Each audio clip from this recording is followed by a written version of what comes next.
All right, welcome once again. We got the great RJ Ronquillo in the house. How you doing? I'm doing freaking great now.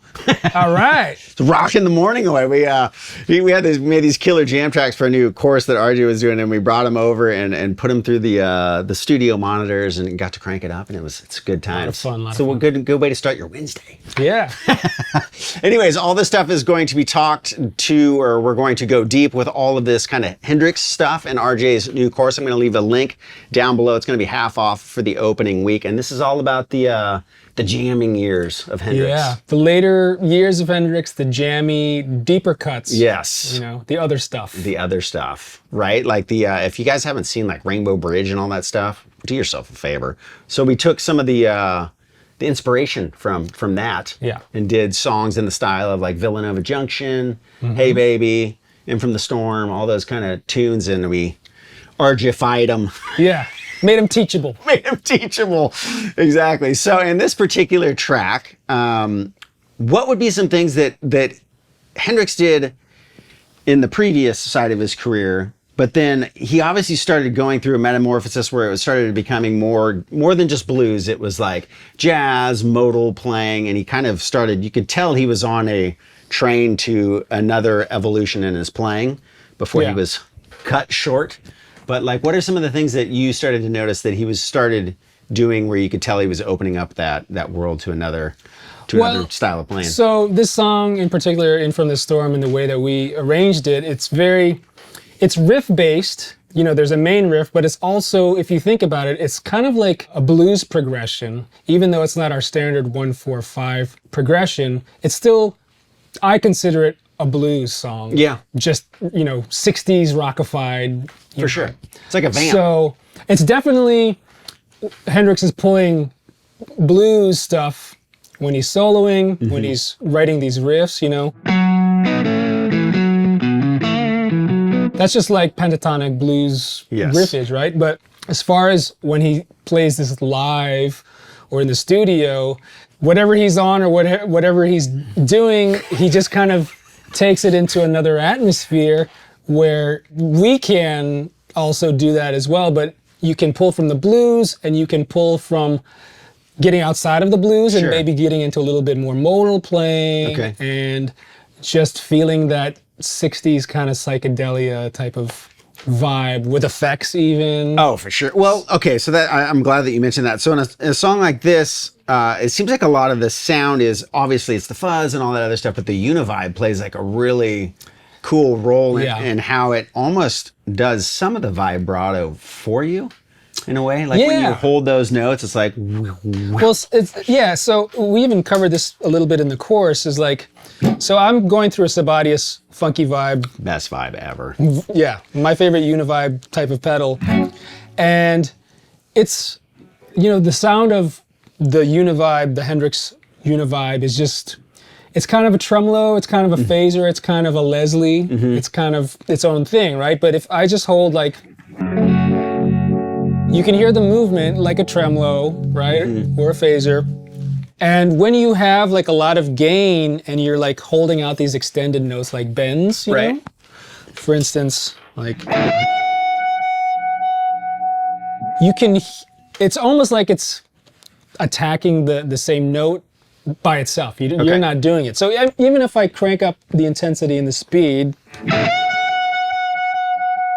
throbbiness. Yeah. That's like what everyone loves about the univibe sound. But where I think it shines in Hendrix's playing is when he does hold out these long notes, because it's, you remember in that other song, Voodoo Child, at the beginning when, that... Sure. Everyone was like wondering what he was doing. I thought that was the pickup. Everyone thought it was like a pickup position. Like, how does he do it? Well, I think it's similar. I saw, because I saw Stevie Ray doing it that way, and I think that's why I was like, oh, that's how he does it. But it's not. When you did that, I was like, wow. So all I'm doing is clicking on the Crybaby on and off. Like, I'm not even moving the pedal back. I'm just clicking it on and off. And that to me was just like, that's so crazy. Sure. But it makes such a cool effect. And I feel like the univibe has a similar thing, has a similar vibe. Oh, where it just has this like, this pulsing effect to make one note sound interesting. Sure. Okay, so we don't have a camera on the wah, but to get that sound, you're essentially stepping on the wah and engaging it and disengaging it over and over again to get that. It's easier if you're standing up, obviously, but sure. Yeah, it's, on a traditional Crybaby wah, there's the rocker's pedal, and then there's just like a foot switch on the bottom that it hits to turn on and off. Right. And all you're doing is clicking it on and off and on and off, and it's just a difference in tonal thing. Yeah, because the EQ. Yeah, when the pedal's down and it's on, it's just got this really bright, kind of nasally sound. So you're switching that on and then switching it and bypassing it and switching it back on. Cool. So what if he's just pissed in the studio and just started stomping on his wall? To this day, I can't even imagine how he thought of doing that just groovy. For that little section. Yeah, just keep that. That was groovy. Yeah. Yeah. Anyways, okay, so enough for the tones. The actual playing, it feels like he's moving beyond pentatonic, maybe adding a note or two to the scale.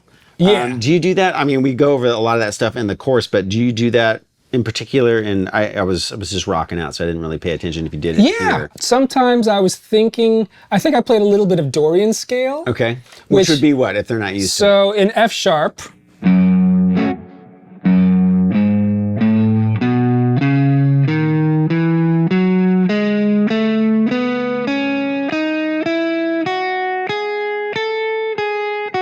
So it's almost like a minor scale, but the difference is you have a natural sixth instead of a flat sixth. Okay. So that's Dorian. That's minor. It's more pleasing anyways. It sounds better to my ear. It sounds, Dorian, the sound of Dorian, people associate with Carlos Santana, Black Magic Woman. Dilly, dilly, right? dilly, dilly. Yeah, right. But to me, it's the perfect mix of minor and kind of like a Mixolydian feel. Sure. So that equals jazzy to me, It's almost like, I think when people mix major and minor, a lot of times they're mixing a minor with major notes in it, kind of doing that same thing. It seems like you're doing that with a minor scale in the pentatonic sense, Yeah. Or the modal sense rather than just pentatonic, because you get all that kind of stuff. In the most basic terms, it's a little bit happy, it's a little bit sad. Yeah. Like the scale is a little bit happy and joyful and a little bit sad with that minor tonality. It seems like Mixolydian and Dorian are the two most used jam band scales ever. Oh yeah. Don't. Okay, so if we were going to implement that, so I guess what you could do is you could make your scale like, if you wanted to just modify the pentatonic scale. Yeah, that's another thing that I probably do this more than I think about actual modes, like strict modes. Okay. What I'll do is I'll pull a special color note from one of the modes to add to a pentatonic scale. So, for instance, if we've got just our regular pentatonic scale, the first note I would go for to give it a little bit of color is the major second. So that's just adding one note. Okay. So.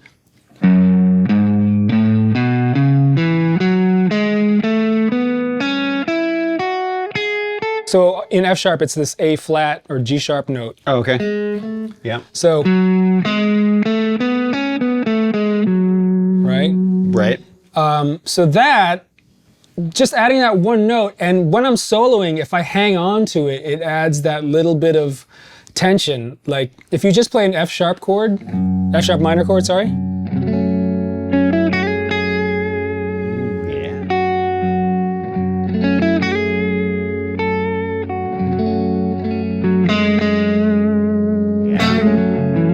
So just like that way of stepping out of the pentatonic box or blues scale box to add tension notes is a real cool device to use when you're soloing over this kind of psychedelic stuff, because it adds that tension, and I love using that kind of motif to resolve back to our blues scale that we know so much. Sure. So like the tension and release thing, I use that all the time when I'm soloing. If you're going to do that in a kind of Hendrixian way, what if I just played I'll do the riff, right?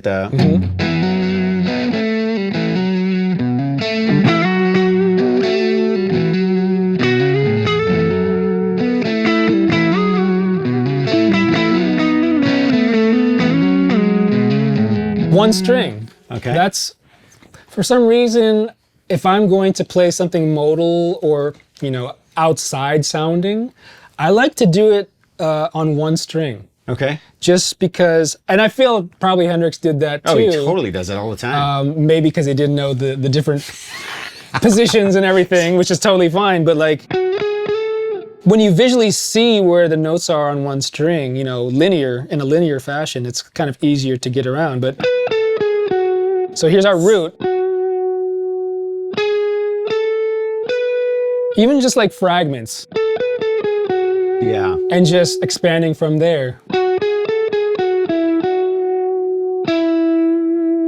So that's another color note. This is like from the Dorian. So show them all the potentials on the G string. On G string, starting from up here. So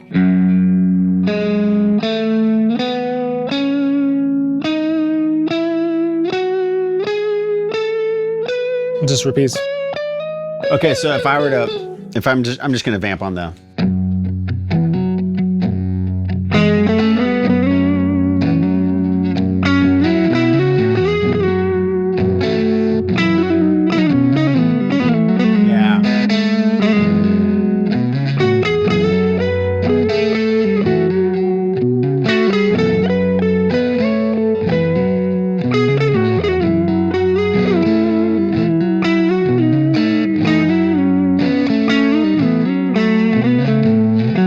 Okay, so if you were going to take that in more of a stick in one spot, like say you're going to stick in that first one position spot, what are some like blues-based licks where you could add that in? Something I was doing, I think when I soloed, was like... What's that? And just repeating it, like kind of doing a speed thing. So you're here?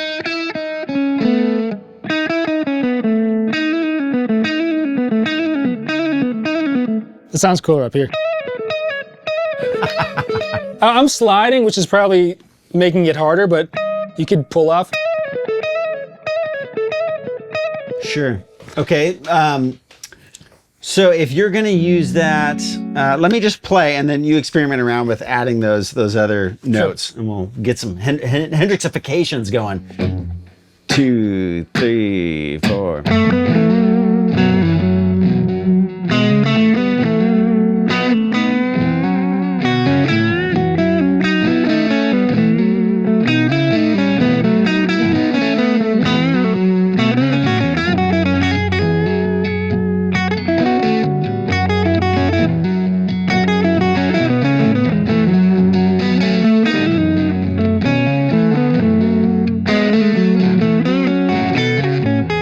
That was cool. Okay, what was that? It's really like, I guess. I like that. You had that. Yeah. Oh, nice. That was cool. It's really just thinking of my normal blues licks and then finding spots to include those color notes, really. Like.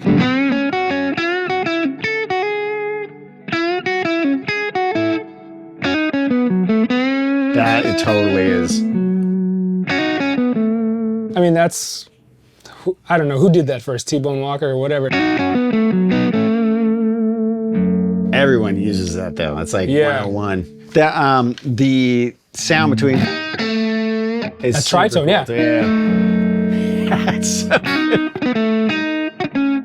So playing around with that, but like when I'm trying to evoke a Hendrix style solo or feel, I start with like the blues scale for sure. Like that's kind of like my home base, and stepping out of it, I will just add those color tones to regular blues licks and then go from there. Nice. That's the easiest way I can put it, I guess. Yeah. Okay, so we go through tons of this stuff. We have we do 3 jam tracks, and then that's kind of the application section. And then there's also in the beginning of the course, he does a lot of kind of fundamentals, ways that you can start using the modes. He shows you all of this stuff in depth. But the cool part of the course is when it goes to the jam tracks, because they sound so good. The drummer is a huge Hendrix nut, so it's like, and the bass player too, it's the vibe of the jam tracks is totally there. And then RJ does a very great job of really taking the essence of what Hendrix would do over tracks, and shows you kind of that traditional way of doing it, but also ways that you can start to expand. The whole point of any of the courses that we do here is to show you how to implement people's styles, but then to how to change it and make it your own, so it becomes your own style. So you can implement the influence of Hendrix into your own playing, and that's really what the idea of all these things are. But this is through RJ's eyes, who is a Hendrix nut. So anyways, that is going to be in the links down below. Make sure you check that out. Again, for the opening week, it's going to be 50% off, and that funds all the videos that you see here, all the guests, everything that you see here is because of the support of those kind of courses. So thank you once again. We'll catch you next time.